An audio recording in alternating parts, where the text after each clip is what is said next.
ఆరవ అధ్యాయము. దేవుడు నిన్ను ఈ లోక సంబంధమైన విచారము నుండి విడిపించును. ఈ లోక సంబంధమైన దుఃఖము మరణమును కలుగచేయును. 2 కొరింథీ 7వ అధ్యాయం 10వ వచనం. స్త్రీలలో ఎక్కువ దుఃఖము వారి గురించి వారు జాలిపడడం వలన, ఇతరులపై మనసు కష్టపెట్టుకొనుట వలన, చిన్నచూపు చూడబడుట వలన, లేక ఈ లోక సంబంధమైనది ఏదో పొందకపోవడం వలన కలుగును. కొందరు స్త్రీలు స్వభావరీత్యా ఎక్కువ సున్నితంగా ఉందురు. వారి యొక్క తీవ్రమైన ఉద్రేకము వారు సులువుగా మండిపడేలా చేస్తుంది. యాకోబు 1వ అధ్యాయం 19వ వచనం. మనము కోపపడుటకు నిదానించేవారుగా ఉండాలని మనకు చెప్తుంది. ఎందుకంటే బుద్ధిహీనుల అంతరింద్రియముల యందు కోపము సుఖనివాసము చేయును. ప్రసంగి 7వ అధ్యాయం 9వ వచనం. సాతాను జనులను తరచూ వారి నిగ్రహమును కోల్పోవునట్లు చేయును. అటు తర్వాత వారిని వారు ఖండించుకుంటూ బాధలో పోరాడేటట్లు చేయును. సాతాను యొక్క కుతంత్రముల గురించి జాగ్రత్తగా ఉండుము. ఆ బురద నుండి వెంటనే పైకి లేచి నీ పాపమును గురించి మారుమనసు పొంది ప్రభు వైపుకు తిరుగుము. కొందరు స్త్రీలు తమను తాము ఎప్పుడు వారికంటే మంచి స్థితిలో ఉన్నవారితో పోల్చుకొనుచూ ఉందురు. ఇది ఎప్పుడు నిరుత్సాహము మరియు నిరాశ కలుగచేసి వారిని దుర్బలమైన స్థితిలో పడవేస్తుంది. నీవు ఇతరులతో పోల్చుకొనదలిచినప్పుడు నీవెప్పుడు నీకంటే ఘోరమైన స్థితిలో ఉన్న మురికి వాడలలో ఉన్నటువంటి వారితో పోల్చుకొనుము. కొందరు స్త్రీలు అలవాటుగా ఒంటరిగా ఉందురు మరియు ఇతరులు వారి కొరకు ఏదో ఒకటి చెయ్యాలని కోరుకొనిచుందురు. చివరకు వారెక్కడ నుండి కూడా వారు కోరుకున్న ఆదరణ పొందలేరు. అయితే దానికి బదులుగా మనము ప్రభువుతో సన్నిహితమైన సంబంధమును పెంచుకొనవచ్చును. కొందరు మధ్య వయసులో ఉన్న స్త్రీలు వయస్సు వలన వచ్చు శారీరక మార్పు వలన బలహీనముగా ఉండి ప్రతిదానికి ఏడ్చేస్తూ ఉంటారు. అటువంటి సమస్యలను వైద్యముతో పరిష్కరించవచ్చును. కనుక అటువంటి వారు వైద్యుణ్ణి సంప్రదించవలెను. మనల్ని సృష్టించిన వాడు దేవుడు మరియు ఆయనకు మన గురించి సమస్తమును తెలియను. కనుక మనము అడిగినట్లయితే అటువంటి సమయాలలో ఆయన మనకు తప్పక సహాయము చేయును. నీ దుఃఖము లోక సంబంధమైన విషయాల వలన వచ్చినదా?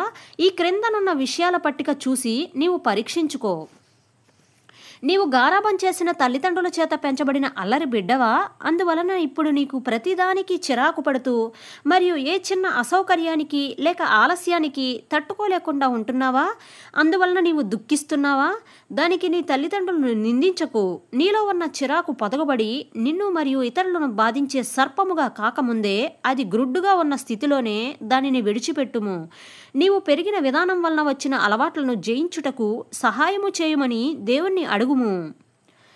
నీవు వస్తువులను, వస్త్రములను, సంగీతమును, నగలు మొదలగు వాటిని ఎంతో ప్రేమిస్తూ అవి పొందలేకపోయినట్లయితే దుఃఖపడి ఏడ్చుటకు మొదలు పెడుతున్నావా? అటువంటి వాటిని తెచ్చి ఇవ్వలేదని నీ తల్లిదండ్రులతో లేక నీ భర్తతో తీవ్రంగా మాట్లాడడం మొదలు పెడతావా? నీ లోక సంబంధమైన వైఖరిని దేవుని యొద్ద ఒప్పుకుని దాని నుండి విడిపించమని ఆయనను వేడుకొనుము. నీకు లేక నీ భర్తకు లేక నీ బిడ్డకు ఒక ఉద్యోగము లేక ఒక పదోన్నతి లేక కాలేజీలో సీటు రాలేదని ఏడుస్తున్నావా? నీ కుటుంబానికి ఏది మంచిదో దేవునికి తెలియను మరియు అన్ని పరిస్థితులు ఆయన ఆధీనంలో ఉన్నవి. కనుక అన్ని పరిస్థితులను గురించి ఆయనకు కృతజ్ఞతలు తెలియచేయము. జనులు నిన్ను ఉద్దేశపూర్వకంగా బాధించారా? ఇప్పుడు వారిని క్షమించడం నీకు కష్టంగా ఉందా? నీవు కోపంతో మరియు ద్వేషంతో దుఃఖిస్తున్నావా? వారి గురించి ఇతరులతో చెడుగా చెప్పాలనిపిస్తుందా? అలా అయినట్లయితే నీవు పగతో ఉన్నావు. అటువంటి విషయాలను దేవుని యొద్దకు తీసుకువెళ్ళి వాటితో సంబంధం ఉన్న వారినందరినీ క్షమించుటకు సహాయము చేయమని దేవుణ్ణి ప్రార్థించుము. వారందరినీ నీ మనస్సులో ఉన్న పగ నుండి విడుదల చేసి క్షమించు. అప్పుడు నీవు వారిని కలుసుకున్నప్పుడు నిష్కపటమైన చిరునవ్వుతో పలకరించగలవు. నీవు మోసము లేక అన్యాయము చేయబడుట చేత ఏదైనా ఆర్థికమైన నష్టమును పొందుట చేత దుఃఖిస్తున్నావా?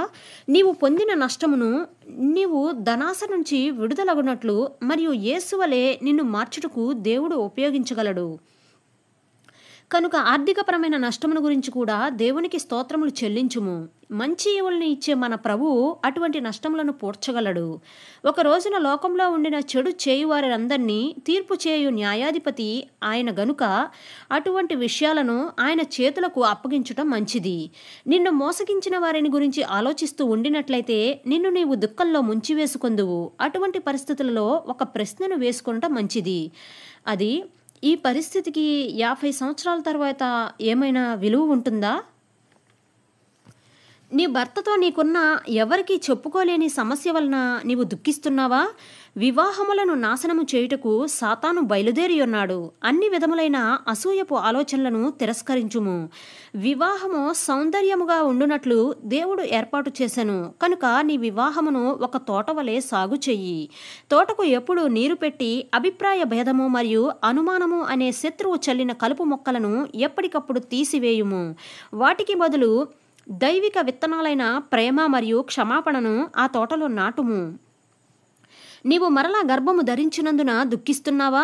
బహుశా నీవు ఇంకొక బిడ్డ అక్కర్లేదు అనుకొనిన సమయంలో నీవు తిరిగి గర్భవతివి అయ్యావని నీవు తెలుసుకుని నిరాశకు గురి అయ్యుందువు. అయితే ప్రతి బిడ్డ దేవుడిచ్చు బహుమానమని గుర్తించుకో. ఒక బిడ్డ వద్దనుకునే ఆలోచనే ఆ బిడ్డను చంపినట్లు. యేసు నామములో దేవుడిచ్చిన ప్రతి బిడ్డను నీవు తీసుకో. నీవు వద్దనుకొనిన బిడ్డే నీ బిడ్డలందరిలో నీకు ఎంతో సంతోషమును తీసుకువచ్చుటను నీవు కనుగొనవచ్చు. అందువలన ఆ బిడ్డ తరువాత నీవు నీ కుటుంబ నియంత్రణ గురించి ప్రణాళిక వేయవచ్చు.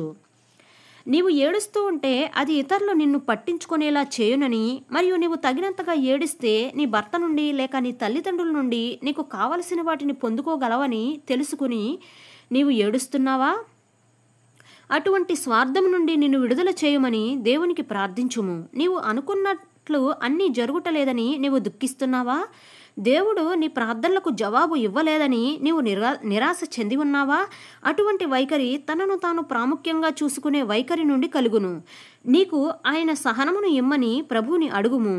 లోక సంబంధమైన విచారము యొక్క జ్ఞాపకములను నీవు దాచుకుని ఐగుప్తులో మమ్మీలను భద్రపరిచినట్లు ఇతరుల యొద్ద నుండి ఆదరణ మరియు వారి సానుభూతిని పొందాలనుకొనుచున్నావా?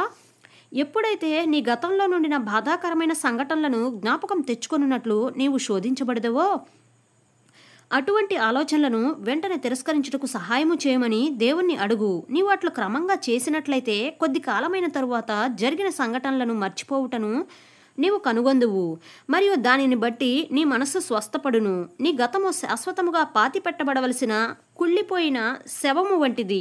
నీవు ఎప్పుడైతే అది చేయుదువో నీవు విడుదల పొందుటను, ఈ భూమిపై కొద్దిగా పరలోకమును అనుభవించుటను ప్రారంభించుదువు.